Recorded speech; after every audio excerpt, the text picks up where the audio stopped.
kasulatan dito po sa Ebanghelyo ni Juan, Kabanatang 2. John chapter 2, akin lang babasahin, lang pong sundan. Ito po ang sinasabi ng salita ng Diyos, ang unang himala ni Jesus. Nang iklong araw na may kasalan sa Kanaan sa Galilea at naroon ang ina ni Jesus. Verse 2, si Jesus at ang kanyang mga alagad ay inanyahan din sa kasalan. Naubos ang alak kaya sinabi ng ina ni Jesus sa kanya, anak, wala na silang alak. Sinabi ni Jesus, ipaubayan na lamang ninyo ito sa akin, ginang, hindi ba ito ang aking oras? Sinabi ng kanyang ina, ang mga naglilingkod, gawin ninyo ang numang sabihin niya sa inyo. May 6 na banga doon, bawat isa ay naglalaman ng 20 hanggang 30 galon. Ang mga ito ay nakalaan para sa paghuhugas ayon sa ritual ng mga Hudyo. Sinabi ni Jesus sa mga tumutulong doon, punuin ninyo ang tubig sa ang mga banga. At pinunungan nila ang banga at halos magumapaw. Pagkatapos, sinabi niya, kumuha kayo ng kaunti at dalhin ninyo sa namamahala sa nanghandaan. Dala nga nila ang sa mga nila ang namamahala at tinikman nito ang tubig na naging alak. Hindi niya alam kung saan nanggaling iyon, subalit alam ng sumalok ng tubig. Kaya tinawag niya ang lalaking ikinasal at sinabi, ang masarap na alak ay ang unang inihain. Kapag marami nang naiinom ang mga tao at saka ihain ang mababang uri. Ngunit ang huli ninyong ilalabas ay ang masarap na alak. Ang nangyari ito sa Kanaan, sa Galilea, ang unang himalang ginawa ni Jesus. Sa magitan nito, inihayag niya ang kanyang kaluwalhatian at naniwala sa kanya ang mga alagad niya. Okay, tayo po yung manalangin. Muli aming Ama, gagalak po kami at minsan pa kami po ay patuloy na sa iyong biyaya, Panginoon, ay malayang nakasasamba sa iyo sa lugar na ito. Nagpapasalamat din po kami, Panginoon, sa iyong pag-iingat po sa amin sa loob ng magdamag na ito at maging sa isang linggong nagdaan, Panginoon, na kung paano rin kami po ay pong kinatagpo sa lahat po ng aming mga pangailangan. At hayaan mo sa mga sandali pong ito ay magindahan po ang aming puso na sa aming pakikinig ng iyong pong mga salita. Dalhin po ninyo ito patuloy na may kapangyarihan at patuloy na ito yung mangusap sa amin, Panginoon, mula sa pinakamalalim naming pagkatao at tuloy na kaming, Panginoon, na makasunod, Panginoon, sa iyo pong nilalayon sa aming pong mga buhay, Panginoon. Ito po, minsan pang aming panalangin, kalakip Lord ng aming pasalamat, sa ngalan po ni Jesus na aming Panginoon at aming pong tagapagligtas. Amen, amen. Sige po, tayo po'y makakaupo ng muli.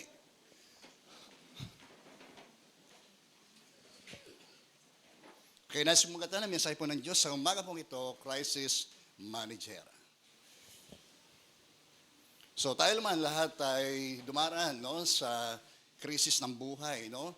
At yaman din lamang yung sinabi ni Jesus sa kanyang mga alagad, no? Dito sa sanlibutan ito ay makakaranas tayo ng mga kapigatian, no? Subalit, gayon pa man, ay sila ay magsigalak sapagkat napagtagumpayan daw po ng ating Panginoong Jesus ang sanlibutan. Yun nga lang ho ang ating advantage kapag tayo po'y dumaraan sa mga krisis ng buhay, ay meron po tayong lakas at kapangyarihan mula sa Diyos na ito po ay atin hong malampasan at madaig. Amen. Okay. So dito, ito yung first miracle ni Christ, no? Makakita natin dito, although ito ay tila parang sikreto, no? Na ilan lamang mga tao ang siyang napagpahayagan ito pong himala na ito, subalit hindi yung ang ilan, no? Subalit dito makita natin ang ilan sa mga nakasaksi mismo ng himalang ito ay ang kanyang ina na si Maria at yung kanyang mga disciples at yung mga servants, no? Na ilan lamang na mga taong nakasaksi dito sa first miracle of Christ. Kaya hindi katulad nung last miracle niya doon po sa John chapter 11, no, na nangyari ito doon sa karamihan no, ng mga taong nakasaksi. No, nung muling pagkabuhay, nung muling binuhay ng ating Panginoong Jesus, ito pong kanyang kaibigang si Lazaro. Amen, no? So, yun ang first and last miracle na ginawa ho ng ating Panginoong Jesucristo. Pero gayon pa man, sa senaryo ito ay meron ho tayo mga ilang mga tunan ukol sa kung paano ho tayo dapat umakto sa panahon na kapag ho tayo ay dumaranas ng problema. Okay, dito makikita natin yung problema na kung saan ay naubusan daw po ng alak, no? Ito pong isa-serve dito sa mga inimbitahang mga bisita. No, meron ako nabasa na kung saan kapag hindi mo napunan yung pong mga pangangailangan ng yung mga inimbitahang bisita sa iyong kasalan, ikaw ay pwedeng makasuhan, no? Kaya nga ito ay marahil na naging problema nito pong host o pinaka-taong kinasal ukol dito sa problema nito na ng pagkaubos ng kanilang hinihandang alak para sa kanilang bisita. At dito nakita natin itong kasalang ito ay naimbitahan ng ating Panginoong Yesus. Purihin po ang Panginoon. Amen. No? Dito ay isang lesson na matututunan natin na si Jesus ay nakasilamuha din sa pangitan nitong imbitasyon na ito sa mga tao. At gayon din tayo, no? Di ba, huwag natin kakalimutan din yung mga social gathering na pwede naman natin daluhan, maging daan upang tayo po ay makapagpatotoo. Di ba? Makapag-share sa kanila ng gospel. Amen. So, saan sa mga problema rito? Sige, tingnan natin. The host and the guests were running on empty, no? Kaya nga naubusan sila ng alak na kanila pong ibibigay at doon sa mga naimbitahan. So sa buhay din natin, dumaraan din ho tayo sa mga emptiness ng buhay.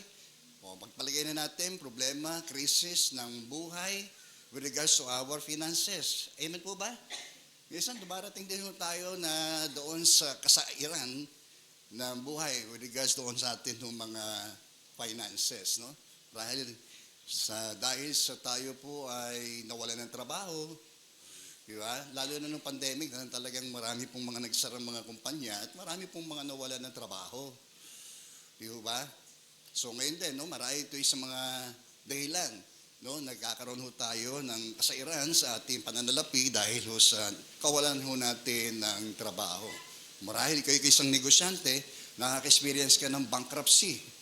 O maaaring nanganganib na ang iyong negosyo ay mapasara dahil sa ikaw ay nalulugi, no? Unti-unting nauubos ang iyong puhunan, no? At ikaw ay nanganganib na yung negosyo ay magsara.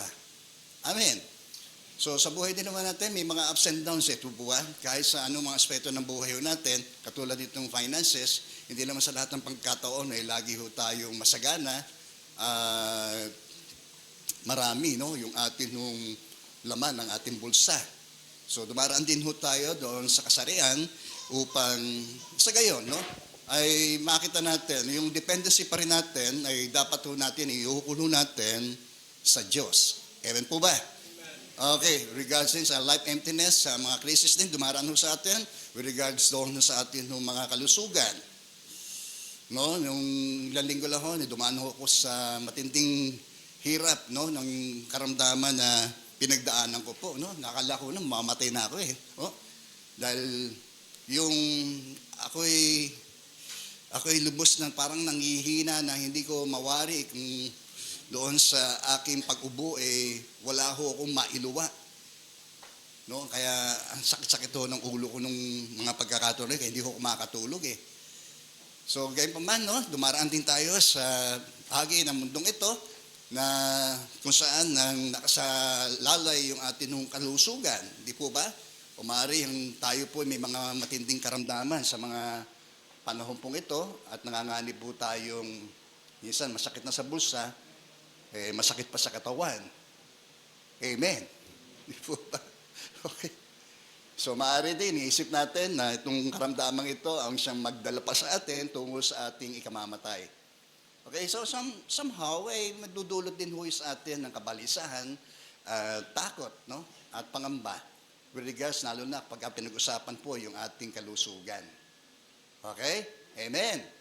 Siyempre, may malungkot din na mga nangyayari sa atin kapag tayo po ay emotionally drained, dahil sa ating mga setbacks, dahil sa ating mga kabiguan, sa mga nararanasan natin dito sa mundong ito, naapektuhan yung ating emotional being, no? Kaya Minsan, nakakaranas tayo ng emptiness, no? Dahil doon sa maraming mga nadidepress. Amen, no? Lalo ngayon, na talaga namang emotionally, psychologically, di ko ba, na talagang ito ang siyang tumitira sa marami pong mga tao na mayroong ganitong uri ng problema. Okay? Dahil doon sa life's emptiness. Okay? So, gayon din, hindi natin iwawaglit yung kalagayan doon nating spiritual. Baka tayo rin naman ay nakakaranas din ng drought, no? Yung tinatawag nating spiritual drought. Yung bang kulang na tayo sa dilig. No? Ang ating buhay spiritual ay kulang na tayo sa dilig ng salita ng Diyos. Okay? Kulang na rin tayo doon sa effectiveness natin sa ating ministry dahil sa kakulang natin ng kapangyarihan ng Diyos sa pamagitan ng Espiritu Santong nagbibigay at nagkakalob noon sa atin. Okay? Amen po? Baka matulad na rin ho tayo doon sa iglesia sa Laodicea, hindi siya mainit, hindi siya malamig. Kaya ang nangyari dahil sa sila ay mga malahiningang mga Kristiyano, ay nanganganib silang iduwal, no? O isuka ng ating Panginoon. Okay? Kaya mahirap po yung yung ikaw ay maituring na isang karnal na Kristiyano. Kapag ikaw ay nasa mundo, hindi mo rin ma-enjoy. Although yung nasisiyahan lamang yung ating pong laman, hindi mo rin ma-enjoy yung tunay na kagalakan kasi alam mo na mayroong higit na nagpapasaya sa atin na hindi na ibibigay ng mga pleasure ng mundo. Amen po ba? At kapag ikaw naman ay nasa ganitong komunidad, no? Tayo mga Kristiyano, na pero tayo karnal, hindi ka rin masaya. Tingnan niyo po yun, no? Kapag may mga spiritual tayong mga pagkain, mga naririnig, pitila para bagang hindi tayo satisfied doon sa ating mga napapakinggan. Di ba? Kasi umiiral yung ating higit na ng nasa ng atin hong mga laman. Kaya in between, talagang napakahirap ng kalagayan ng isang karnal na Kristiyano. So, doon na ho ba tayo? Kaya nga hindi ka mainit, hindi ka malamig. Baka dito yung panganib na tayo po ay isuka. Ano mang bagay na hindi humatanggap ng sikmura, di po ba, niluluwa ho natin. Andiyan po ba tayo? Okay? So, huwag nating wawaglit itong mga bagay na ito na ukos sa ating mga aspeto ng buhay natin na may malaking kinalaman po, no, sa mga emptiness ng buhay. No? At bigyan natin pansin, no, higit sa lahat ng mga mensahe nito na bibigay sa atin ng Diyos na kung paano tayo paharap o kung ano ba ang dapat natin gawin kapag tayo ay naharap sa ganitong uri ng krisis ng buhay. Tingnan natin. So, unang-una, parang lesson on what to do when we are empty. Okay, nakahanda na ba tayo? Parang hindi Walang sumagot. Okay. Ang lesson what to do when we are empty. Kapag tayo nakakaranas ng emptiness o mga krisis at problema sa buhay, unang-una, ang gawin ho natin ay turn to Jesus when we face problems. Amen po ba? O yan. Tayo ro po ay bumaling kay Jesus kapag tayo po ay naharap sa anumang problema. Okay? Ganito po ang ginawa ho ni Maria. Ang sabi rito sa verse 3, naubos na ang alak, kaya't sinabi niyang ina ni Jesus sa kanya, anak, wala na silang alak. Kanino bumaling si Maria? Kay Jesus. Amen. So, gayon din tayo, no? Kapag may mga kasalatan, kasairan sa buhay natin, with regards to ano man doon sa mga bagay na mga nabanggit natin, mahalaga na sa ating Panginoong Hesus tayo bumaling. Amen po ba? O kung tayo may nagigipit, ano naisip natin kaagad si Bombay? Ano po? Minsan, mas pa si Bombay kaysa kay Jesus, di po ba? O yung mga tao na naiisip po natin atin mauutangan. Amen? So kapag tayo naharap sa mga uri ng problema, no, ay bumaling ho tayo sa ating Panginoon. Oh, kay Jesus. Amen po ba? Hindi kay Gcash. Si Gcash na uubos din ho yun eh. Amen? Okay? Turn to Jesus when we face problems. Yan. O, tayo ho, kapag dumaraan tayo sa mga problema ng buhay, o, kanino ho nga tayo bumabaling? Ho, yan. O, bato-bato sa langit, huwag tayo magagalit. Ano ho? Yan. Madalas, dito ito ang ating pagkakamali. Kapag tayo, alam natin, simple lang yung problema natin. No? Kaya simple yan o mabigat, tayo ho'y lumapit sa ating Panginoong Yesus. Amen. Sige, kayang invitasyon sa atin, no? So, lumapit kayo sa akin, kayong lahat ng nahihirapan. Nahihirapan ka ba, kapatid? At lubang nabibigatan. Sadyang ito bang problema mong ito ay lalo pang nagdulot ng lubang kabigatan sa iyo, sa iyong pasanin. Okay? At ito ang pangako ng ating Panginoon sa Kristo. At siya, tayo po ay kanyang bibigyan ng kapahingahan. Purihin po ang Panginoon sapagkat si Jesus ang prinsipe ng kapayapaan. Purihin po ang Panginoon. Ano pa? Sabi, dito sa Revelation chapter 3, verse 20, tingnan ninyo, nakatayo ako sa at kumakatok sa inyong pintuan, kung di rin gininuman ang aking tinig, at bubuksan ang pinto, papasok ako at kakain akong kasalo niya. Tingnan niyo po yun, ang makasama ang presensya ng Diyos sa atin ay higit pa ho yun, no? Sa dala ho nating bigat ng atin hong pasanin at problema. Okay, kapatid, ano bang krisis na pinagdaraanan mo ngayon?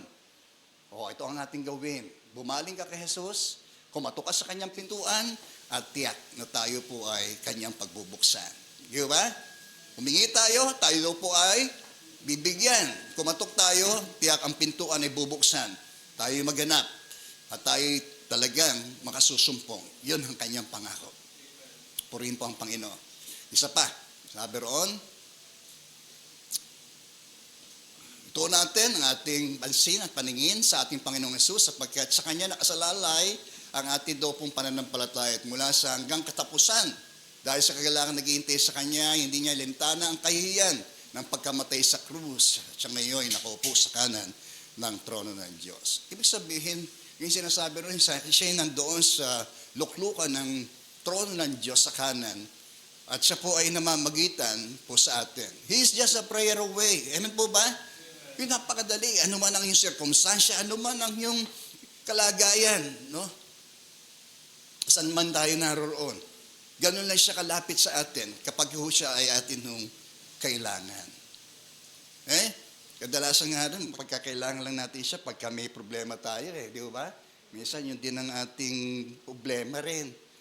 Pagka ang buhay ay maayos at maalwal, no, tila pa para bagang na-ignore na ho natin siya. Nanineglect na ho natin siya. Okay?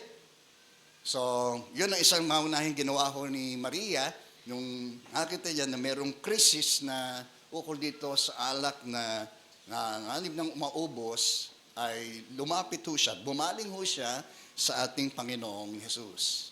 Pangalawa, tiga. Talk to Jesus about our problems. Di po ba? Yan. Tayo'y makipag-usap sa Panginoon tungkol sa ating problema. Kung kailangan gawin natin specific, gawin natin specific. Di po ba? Tukuyin natin kung ano yung talaga yung ating problema. Halimbawa, kung tayo may sakit, tukuyin natin kung ano yung uri ng ating sakit. Di ba? Kung kailangan natin ng halaga ng salapi, sabihin natin kung gaanong halaga ang kailangan natin. Amen. So sabihin natin ang lahat na meron pong kalayaan. Di ba? Kaya nga sinasabi ang panyayan ng Diyos sa atin doon sa Hebrews, huwag tayo mag-atubiling, lumapit sa tronong habag ng Diyos.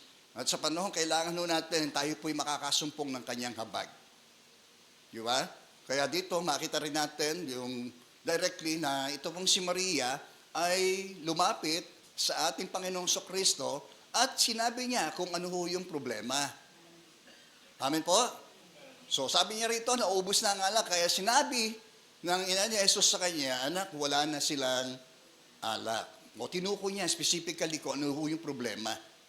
So ganun din ho tayo. Walang ka ba ng trabaho? Sabihin natin sa Panginoon, nawalan tayong trabaho. No? Amen. Talk to Jesus about our problems. Sige, tingnan natin ang mahalagang okay, meron kasing, di ba, ng mga naniniwala. At marahil tayo rin po sa dati nating pananampalataya, ay ganito rin ang atin nung ginagawa. With regards ng kapag tayo ay mananalangin sa Diyos. Nananalangin muna tayo kay Maria. No? Isa sa mga traditional Catholic teachings, no? ay si Maria ay isa sa mga tagapamagitan ng tao sa Diyos. Kaya nga siya may titulong as mediatrix eh. Ibig sabihin, mediatrix, tagapamagitan. Ito pong si Maria. Di ba? Para daw po tayo ay mailapit natin ang ating mga pangangailangan sa Diyos, particularly sa ating Panginoon Kristo, lumapit muna tayo kay Maria, katulad na ginawa ni Maria dito, no? Bago siya lumapit kay Jesus, si Maria, yung marahil yung mga kailangan ng tao, dahil naubusan, nakita niya yung problema, ay inilapit niya kay Jesus. Okay? Pero ito'y mariin, nire-repute ng salita ng Diyos, no? Sapagkat si Maria ay isang makasalanan. Amen po. Okay? Amen. Okay. At sabi rito, sinabi ni Maria, ang puso ko'y nagpupuri sa Panginoon at aking espiritu'y nagagalak dahil sa Diyos na aking, tagapagligtas. Bakit kailangan ni Maria ng tagapagligtas? Tulad din natin, si Maria ay makasalanan. Amen po ba? Okay? Hindi siya po pwedeng maging tagapamagitan. No? Sapagkat alam natin, isa lang ang ating Panginoon at nag-iisa lamang ang ating Panginoong Jesus. Magamat siya po'y naging tao, pero hindi ho siya nagkasala. Amen. Diyan po tayo. So ano pa? Sabi roon sa 1 Timothy chapter 2 verse 5, sapagkat iisa ang Diyos at iisa ang tagapamagitan sa Diyos sa mga tao, ang taong si Kristo Jesus. Amen. Di ba? So pag sinabi natin iisa, hindi ho dalawa o daragdagan pa ho natin, no? Batay sa biblical na turo sa atin na meron lamang iisa Diyos at iisang tagapamagitan sa Diyos at sa tao, ito'y walang iba kundi ang ating Panginoong Yesus. Amen. Ano pa? So pangalawang titulo na kinabit ito kay Maria, yung kanyang pagiging Immaculate Conception. Sabihin nga natin, Immaculate Conception. Ayan. Ito naman ang paniniwala na si Maria ay nagdalang tao nang walang tinatawag na original sin. O siya po ay hindi ho nagkasala. Amen po. Pero imposible po yun. Kasi lahat ng tao ay nagkasala. Yun po sinasabi ng Biblia.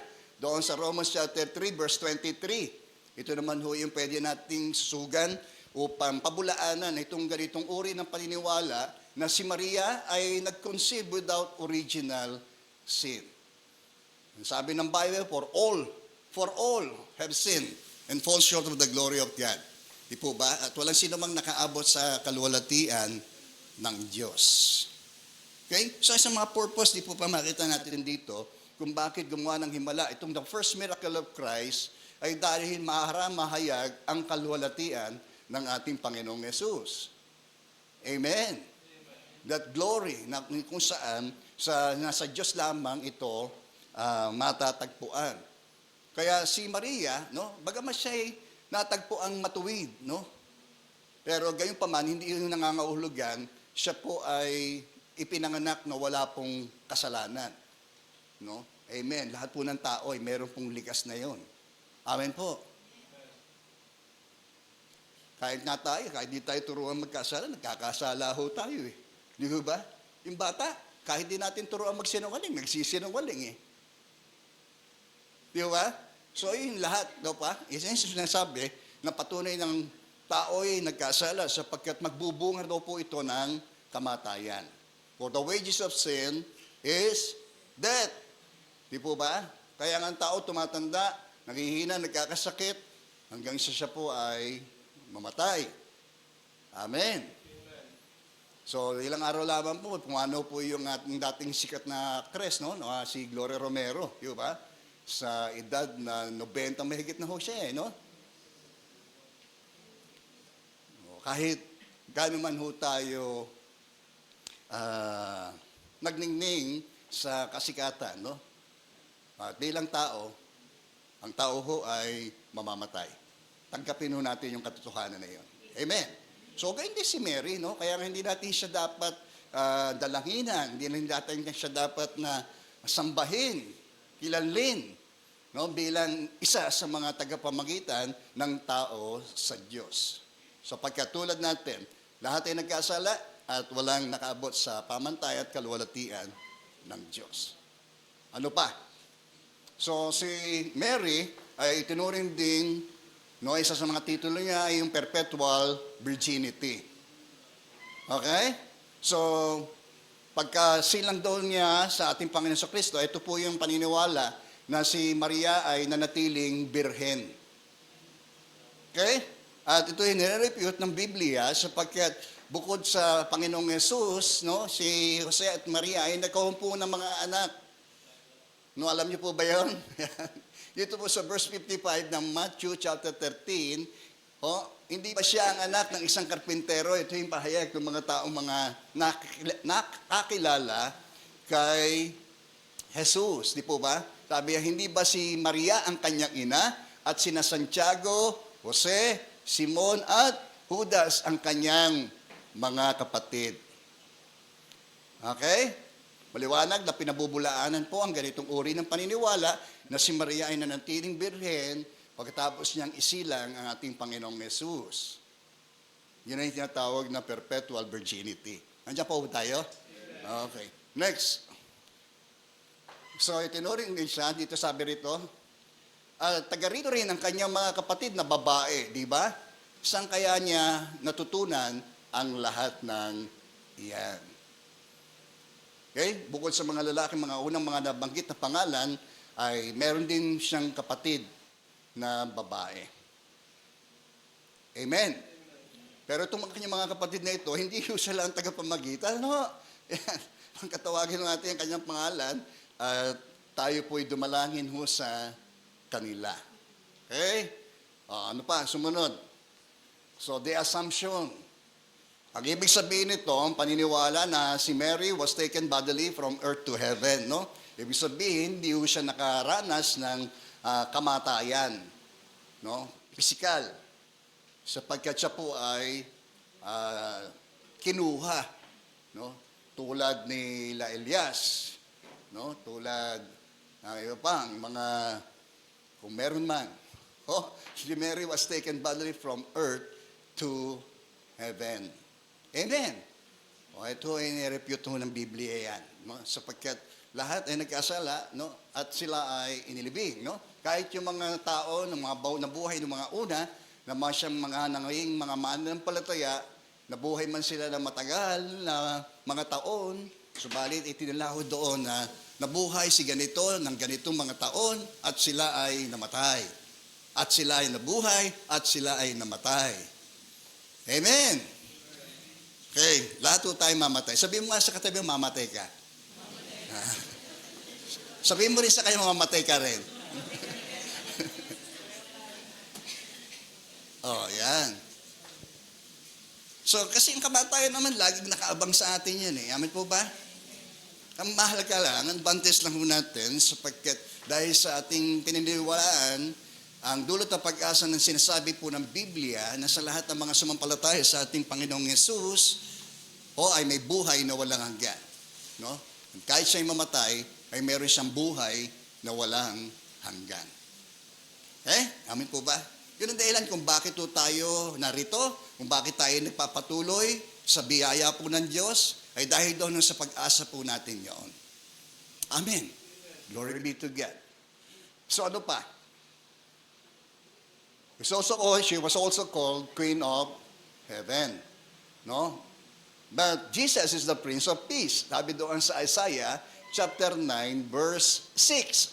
Sapagkat isinilang ang isang sanggol na lalaki para sa atin at ibinigay sa kanya ang pamamahala at siya ang tatawaging kahangahangang tagapayo, makapangyarihan Diyos walang hanggang Ama at prinsipe ng kapayapaan. Nowhere, no? Nakita ho natin na si Maria ay tinuring na Queen of Heaven. Amen. Although ito ay titulo na binigay ng mga panahon ni Jeremiah, doon po sa Jeremiah chapter 7 verse 16, mababasa po natin doon na yung mga taga-Huda, yung mga taga-Israel ay naghahandog ng kanilang hain dito sa tinawag po nilang Reyna ng Kalangitan. O hindi pa sinisilang si Maria doon. O, hello. Sige, basahin nga natin yon. Andiyan pa ba yun? Okay, next. Okay, so basahin lang ho natin yun, no? Sa Jeremiah chapter 7, na kung saan meron hong tinawag na Reyna ng Kalangitan na sinamba, pinaghandugan ng kanilang mga handog ang mga Israelita. So pangatlo, sabi, trust Jesus to handle our problems. Amen! Okay? Magtiwala tayo sa Diyos na kaya niyang i-handle, i-manage ang atin mga problema. Gano'n man kabigat ang iyong mga pinagdaraanan.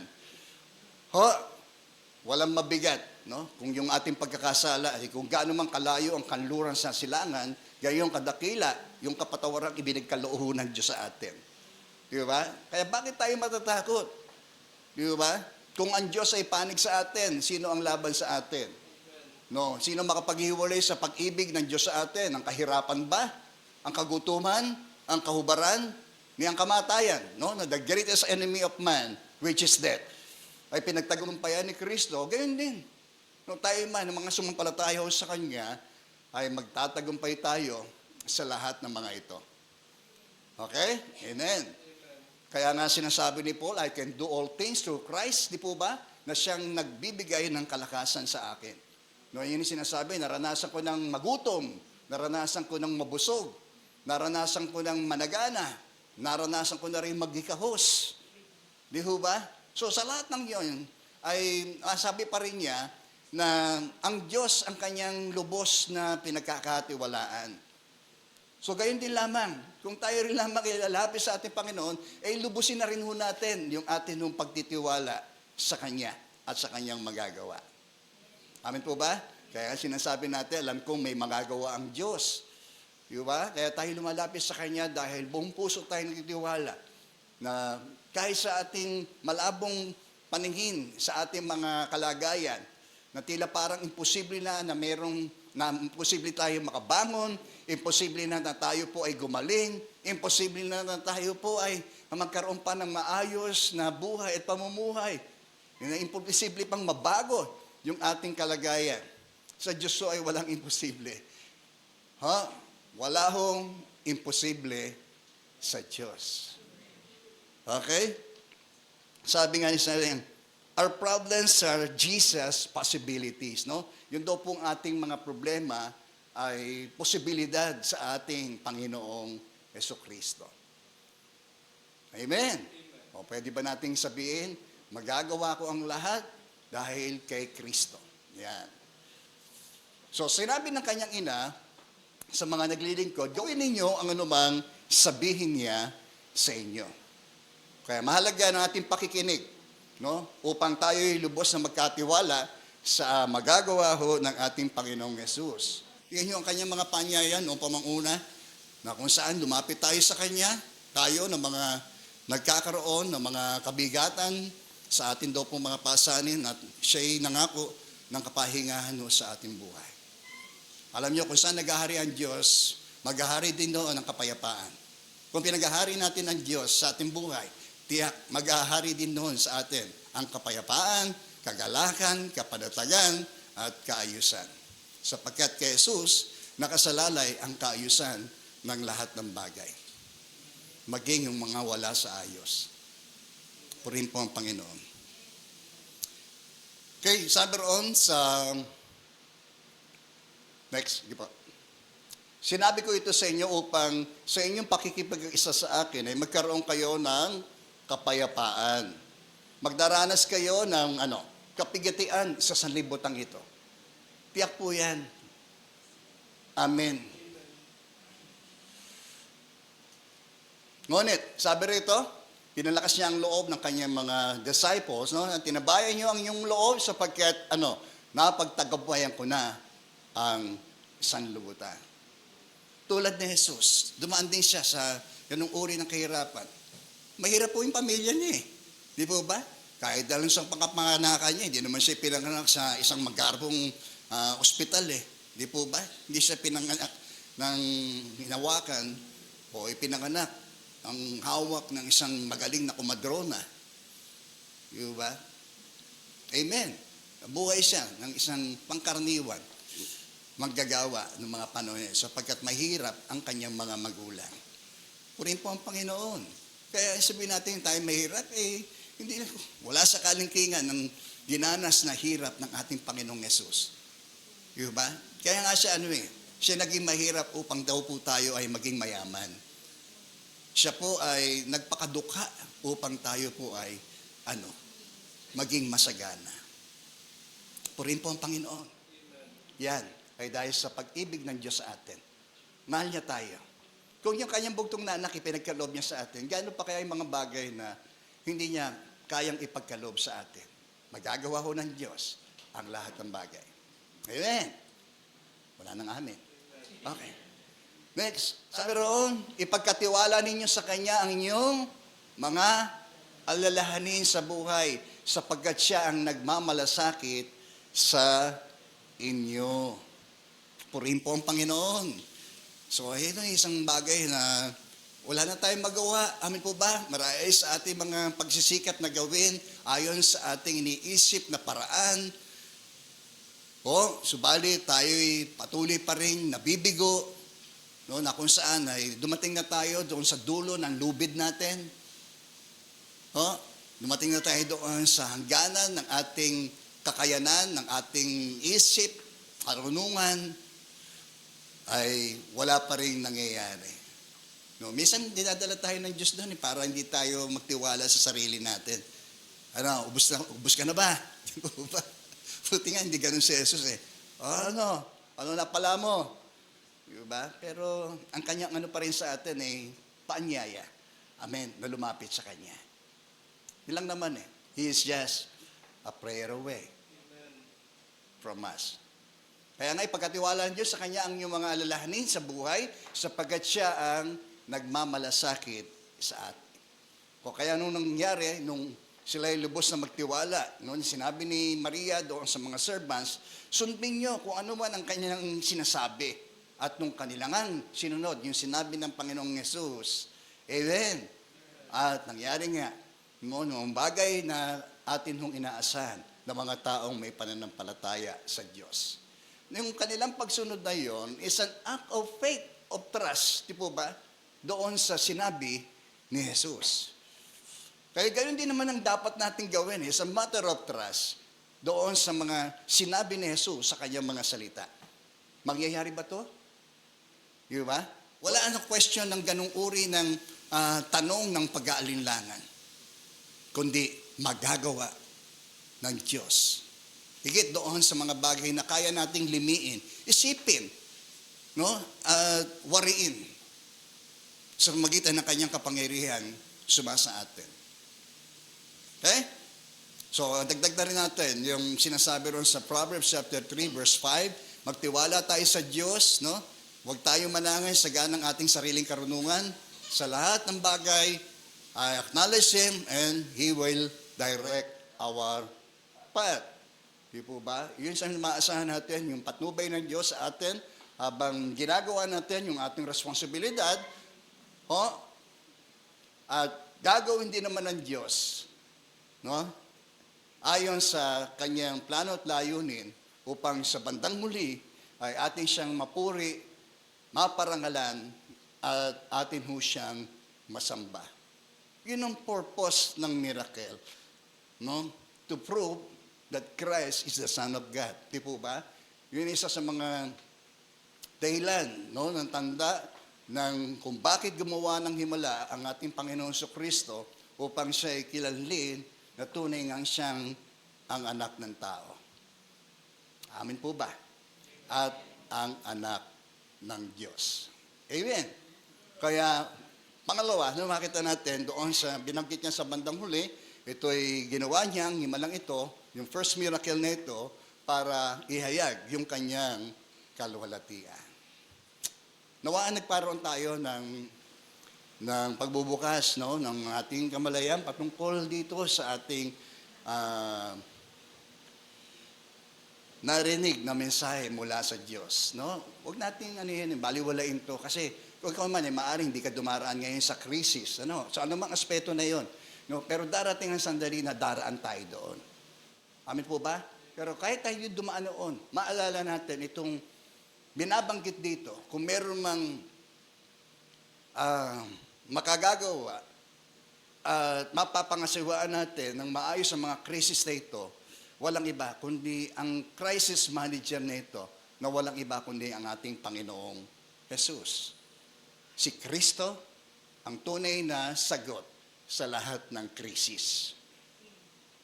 Okay? Ganda yun na. Christ, no, is the answer for all our crisis. No? Yan. Amen. Si Kristo ang kasagutan sa lahat ng krisis ng buhay natin dito sa mundo. Ang totoo ay talagang katotohanan, tanggapin ho natin ang kanyang sinabi. Sa mundong ito, daraan tayo sa mga kapigatian ng buhay, subalit ang daan natin, ang pagtatagumpay pa rin ay nakasalalay doon kung paano tayo umaakto. Kung sa kanino tayo bumabaling, kung kanino nating sinasabi ang ating mga asanin na dalahing ito, at kung kanino tayo lubos na nagtitiwala. Okay? Turn, talk, and trust. Amen. Purihin po ang Panginoon. Tayo po'y manalangin. Nagpapasalamat po kami sa mensahe mo ninyong ito sa amin. Naniniwala kami lalo na sa aming mga marahil ay dumaraan sa mga krisis ng buhay na ito at ang pagtanggap namin sa katotohanan ni pong sinabi na daraan kami sa mga krisis sa sanlibutan ito at ang katotohanan din naman, Panginoon, na napagtagumpayan po ninyo ang lahat ng mga kapigatiang ito. At kami na mga nanaligsa at lubusang nagtiwala sa iyo, naniniwala kami na daraan kami, Panginoon, sa mga kapigatiang ito.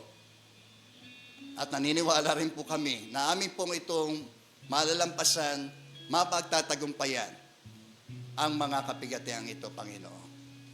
Patawarin din po nyo kami sa aming mga pag-aalinlangan. Patawarin nyo po kami sa aming pong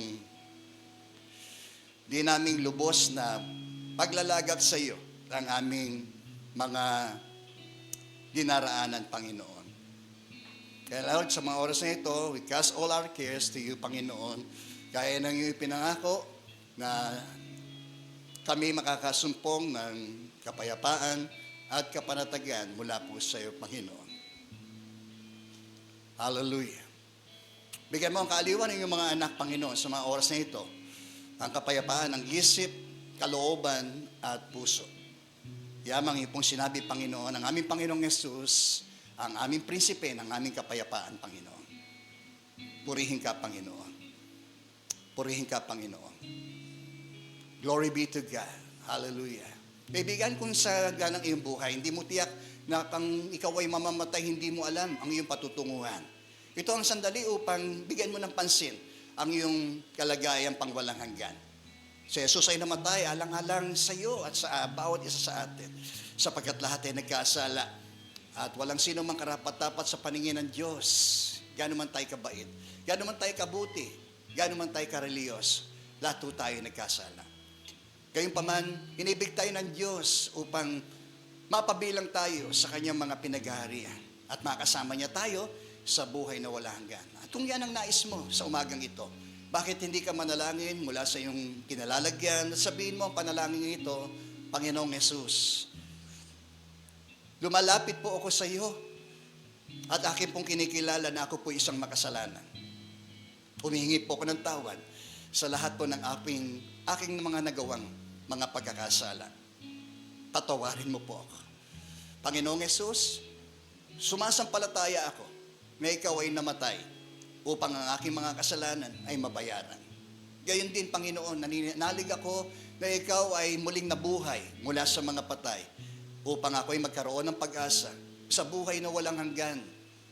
Kayo na po ang maghari sa aking puso.